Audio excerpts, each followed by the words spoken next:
నమస్తే, welcome to my channel Nagendra Vepuri. My dear friends, ఈరోజు మనం తెలుసుకోబోయే విశిష్ట అంశం ఏమిటంటే అది యూట్యూబ్ గురించి. ఈ సంవత్సరం ఫిబ్రవరి 14 నాటికి యూట్యూబ్ ప్రారంభమై 21 ఏళ్ళు నిండాయి. ప్రపంచవ్యాప్తంగా కోట్ల మందికి ఎన్నో రకాలుగా సేవలు అందిస్తున్న ఈ యూట్యూబ్ గురించి ఇవాళ తెలుసుకుందాం. ప్రస్తుతం ఇంటర్నెట్ వినియోగిస్తున్న ప్రతి వారు ఏదో రకంగా యూట్యూబ్తో అనుబంధం కలిగి ఉన్నారు.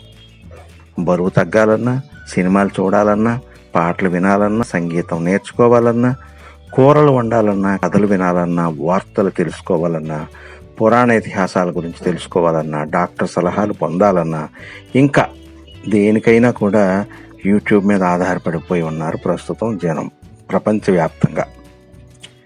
ఇటువంటి యూట్యూబ్ గురించి చాలా ఆసక్తికర అంశాలు ఎన్నో ఉన్నాయి. 21 సంవత్సరాలు పూర్తి చేసుకున్న ఈ సందర్భంలో వాటి గురించి మరిన్ని విశేషాలు తెలుసుకుందాం. నష్టాల నుంచి లాభాల్లోకి, వైఫల్యాల నుంచి విజయాల్లోకి వచ్చిన సక్సెస్ స్టోరీస్ యూట్యూబ్లో లక్షల కొద్దీ ఉంటాయి కదా. యూట్యూబ్ సొంత కథ కూడా అలా ఓ వైఫల్యం నుంచి పుట్టుకొచ్చిందే. ప్రపంచంలోనే అతిపెద్ద వీడియో షేరింగ్ ప్లాట్ఫామ్గా ఉన్న యూట్యూబ్ని నిజానికి ఆ ఉద్దేశంతో ప్రారంభించలేదు. మొదట ఇదో డేటింగ్ యాప్. స్టీవ్ చెన్, చాద్ హాలీ, జవేద్ కరీం అనే 3 స్నేహితులు ఓ రోజు పార్టీ ప్లాన్ చేసుకున్నారు. అనుకోకుండా జవేద్ ఆ పార్టీకి రాలేకపోయాడు. ఆ పార్టీలో తాము పంచుకున్న ఆనందాన్ని నోటితో చెప్పే కన్నా వీడియో చూపించి చెబితే బాగుంటుంది అనుకున్నారు హాలీ అండ్ స్టీవ్లు. కానీ ఆ వీడియోని స్నేహితులతో షేర్ చేసుకునేందుకు ఆన్లైన్లో అనువైన వేదికేది వాళ్ళకి కనిపించలేదు. కాస్త బాధ అనిపించినా అందులోంచే వాళ్లకు వ్యాపార ఆలోచన వచ్చింది. ఓ సైట్ పెడదాం, అందులో వీడియోల ద్వారా అమ్మాయిలు అబ్బాయిలు వాళ్ళని వాళ్ళు పరిచయం చేసుకుంటారు. ఈ పద్ధతిలో జీవిత భాగస్వామిని వెతుక్కోవచ్చు. అందులో మనం చెప్పేదేం ఉండదు, ఎవరి కథ వాళ్ళదే. అందుకే దీనికి యూట్యూబ్ అని పేరు పెడదాం అనుకున్నారు.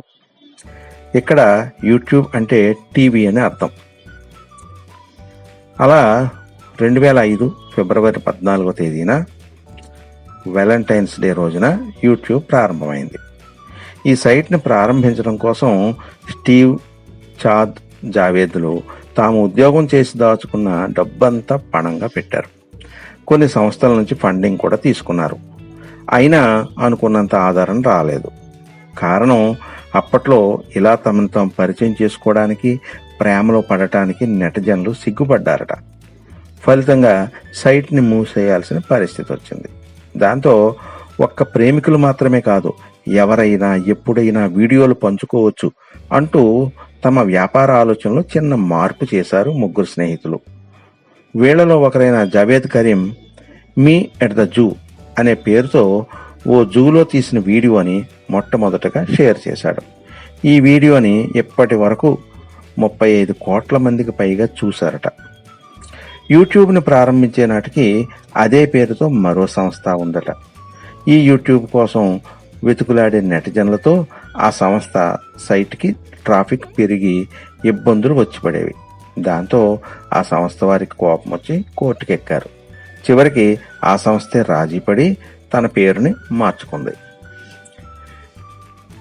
ఈ యూట్యూబ్ని ప్రారంభించిన ఏడాదికే గూగుల్ సంస్థ ఆ సంస్థని ఇప్పటి లెక్కల ప్రకారం దాదాపు 13,000 కోట్లకి కొనుగోలు చేసింది. కాలిఫోర్నియాలోని శాన్ బ్రూనోని ప్రధాన కార్యాలయం చేసుకుని 130 దేశాల్లో 80 భాషల్లో విస్తరించింది. ప్రపంచంలో అత్యధికంగా యూట్యూబ్ని ఉపయోగించుకునేది మన భారతీయులే. ఆ తరువాత స్థానంలో అమెరికా, బ్రెజిల్ ఉన్నాయి. యూట్యూబ్లోని వీడియోలన్నీ ఒకదాని తర్వాత ఒకటి చూడాలంటే 18,000 సంవత్సరాలకు పైగానే పడుతుందట. కేవలం ప్రకటనల ద్వారానే యూట్యూబ్కి గత ఏడాది వచ్చిన ఆదాయం ఇంచుమించుగా 3 లక్షల కోట్ల రూపాయల కంటే ఎక్కువే. నెటిజన్లకు నచ్చేట్లుగా అనేక మార్పులు చేస్తూ సంస్థని ఈ స్థాయికి తెచ్చిన గొప్పదనం మాత్రం సుశాన్కే దక్కుతుంది. 2014 నుంచి 2023 వరకు యూట్యూబ్ సీఈఓగా సంస్థకు అన్నీ తానే నడిపించిన ఆమె 2 ఏళ్ల క్రితం లంగ్ క్యాన్సర్తో మరణించారు. ప్రస్తుతం సీఈఓ భారత్కు చెందిన నీల్ మోహన్ని కూడా ఆమె నియమించారు. వంటల నుంచి మొదలుపెట్టి స్పోర్ట్స్, ఫిట్నెస్, ఆధ్యాత్మికం, ఎడ్యుకేషన్ అంటూ ఎన్నో రంగాల్లో ఇన్ఫ్లుయెన్సర్లను తయారు చేసిన యూట్యూబ్కి కొన్ని దేశాల్లో చేదు అనుభవం కూడా ఎదురైంది. కంటెంట్లో నాణ్యత లేదన్న విమర్శల్ని ఎదుర్కొంది. అందుకే కొన్ని దేశాల్లో ఈ ఛానల్ పైన నిషేధం కూడా ఉంది. దేశాధినేతకి వ్యతిరేకంగా పనిచేస్తుందని ఉత్తర కొరియాలోనూ, ప్రభుత్వానికి వ్యతిరేకంగా పనిచేస్తుందని చైనాలోనూ, ప్రభుత్వ విధానాలకు వ్యతిరేకంగా ఉందని తుర్కియే, మొరాకోలోనూ ఈ ఛానల్ని నిషేధించారు.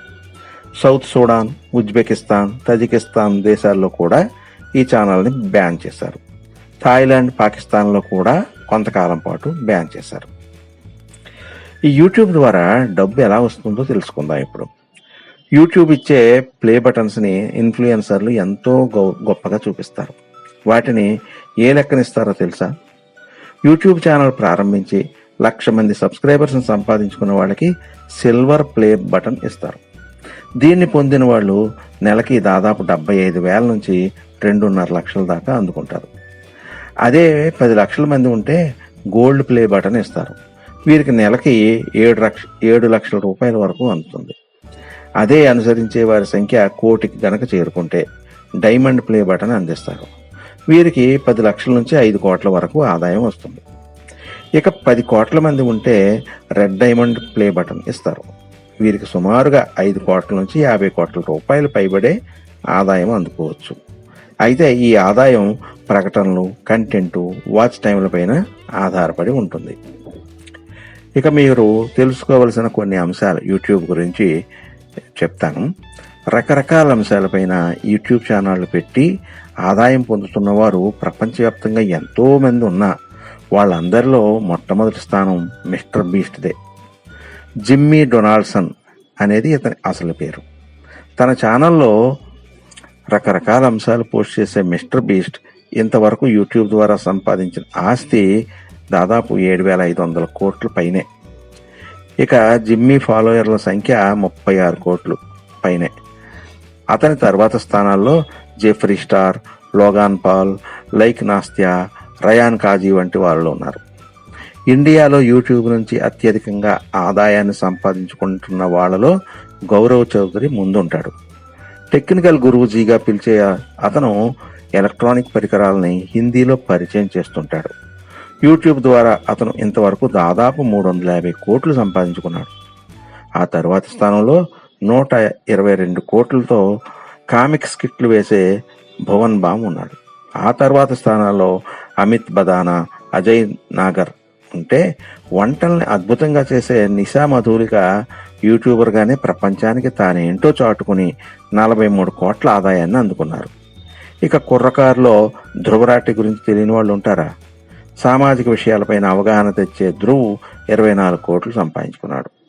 యూట్యూబ్లో ప్రపంచవ్యాప్తంగా నిమిషానికి 500 గంటల కంటెంట్ అప్లోడ్ అవుతుంది. యూట్యూబ్లో ఉన్న ఛానళ్ల సంఖ్య దాదాపు 1,200 కోట్లు. ప్రపంచ జనాభాలో 63.7% సామాజిక మాధ్యమాలను వాడుతుంటే అందులో 52% మంది యూట్యూబ్ను చూసేవారే. సర్వేల ప్రకారం యూట్యూబ్ను ఎక్కువగా చూసేది పురుషులేనట. 54.3% మంది పురుషులు యూట్యూబ్ను చూస్తుంటే మహిళల్లో ఆ శాతం 46 ఉంది. 15 సెకండ్లు మాత్రమే ఉండే షార్ట్స్ సోషల్ మీడియాలో ఓ పెను సంచలనం అని చెప్పాలి. యూట్యూబ్ ఈ షార్ట్స్ని మొట్టమొదట ఇండియాలోనే ప్రయోగాత్మకంగా ప్రారంభించింది. ఆ తరువాత తక్కిన దేశాల్లో ప్రవేశపెట్టింది. ఇప్పుడు యూట్యూబ్లో చాలామంది ప్రాంక్ వీడియోలు పెడుతుంటారు కదా. మొదట్లో యూట్యూబ్ కూడా నెటిజన్లను ప్రాంక్ చేసేది. ఏ కంటెంట్ వెతికినా never Gaana give you up అనే వీడియోలోకి వెళ్ళిపోయేది. ఒక్కోసారి పేజీ మొత్తం తిరగబడేది. ఎందుకు ఇలా అవుతుందో తెలియక నెటిజన్లు తికమకపడేవారు. యూట్యూబ్ సంస్థ తమ ఆఫీసులో ప్రత్యేకంగా ఓ వేదికను ఏర్పాటు చేసింది. 10,000 మంది చందాదారులు ఉన్న వారెవరైనా సరే ఆ వేదికని తమ ప్రమోషన్ కోసం ఉపయోగించుకోవచ్చట. ఏ ఆఫీసులో అయినా ఉద్యోగం కోసం లిఫ్ట్లు ఉంటాయి కదా, ఉద్యోగుల కోసం. అవి కాకపోతే మెట్లు ఉంటాయి. యూట్యూబ్ ఆఫీసులో ఈ రెండింటితో పాటు ఓ పెద్ద జారుడు బల్ల కూడా ఉంటుంది. ఉద్యోగులు పైనుంచి జారి కూడా రావచ్చు. కావలసినప్పుడు రిలాక్స్ అవ్వడానికి ఆ భవంతిలోనే ఓ స్విమ్మింగ్ పూల్ కూడా ఉంది. పచ్చదనం, సన్లైట్ ఎక్కువగా ఉండేట్టు ఆ భవనాన్ని నిర్మించారు. ఉద్యోగులు క్రియేటివిటీగా ఉండేందుకు ఇలాంటి చిన్న చిన్న మార్పులు అవసరం అంటుంది ఈ సంస్థ. ఇంతవరకు అత్యధిక మంది వీక్షించిన వీడియో బేబీ షార్క్ డూడూ డూడూ, పిల్లలు పాడుకునే ఓ రైమ్కి సంబంధించిన వీడియో 1500 కోట్లకు పైగా వీక్షణలు అందుకుంది. ఇవండి యూట్యూబ్కి సంబంధించిన కొన్ని విశేషాలు. మరికొన్ని విశేషాలని యూట్యూబ్ మీద నేను ప్రత్యేకంగా రాసిన ఒక పాటని మరో వీడియోలో తెలుసుకుందాం. ఇది మీకు నచ్చినట్లయితే లైక్ చేయండి, కామెంట్ చేయండి, అలాగే మీ ఫ్రెండ్స్కి కూడా షేర్ చేయండి. ఇంతవరకు మీరు నా ఛానల్కి సబ్స్క్రైబ్ చేసుకుని ఉండకపోతే వెంటనే సబ్స్క్రైబ్ చేసుకోండి. ధన్యవాదాలతో మీ నాగేంద్ర వేపూరి.